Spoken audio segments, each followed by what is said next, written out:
Ремонт в квартирах ветеранов Великой Отечественной войны, тружеников тыла, жителей блокадного Ленинграда и узников концлагерей продолжается. На эти цели выделено порядка 6 миллионов рублей. На сегодняшний день отремонтировали 25 квартир из 45.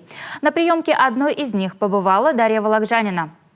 Теперь Николаю Акимовичу принимать гостей на своей уютной кухне приятней вдвойне. Светлой, красивой и современной она стала после большого ремонта, который организовал Совет ветеранов Сыктывкара по поручению главы Коми. Несколько недель строительная бригада делала не просто косметический ремонт, а настоящий капитальный. Начала с выравнивания стен и потолков, закончила сборкой мебели и расстановкой предметов декора.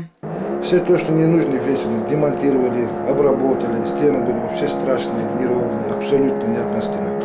Тут выровняли, зашпаклевали, грунтовали, наклеили обои. Обустроили ему отдельный шкаф пластиковый.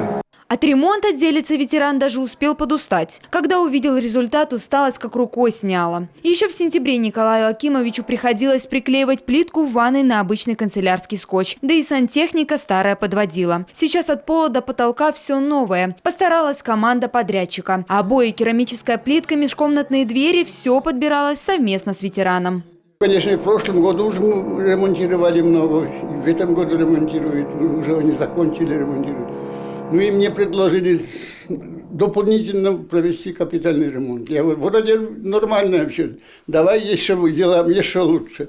И действительно так делали, действительно лучше сейчас не сравнишь, понимаешь, это старое какое-то отремонтировано. Очень приятно, это, как говорится, душа радуется после такого ремонта. Да.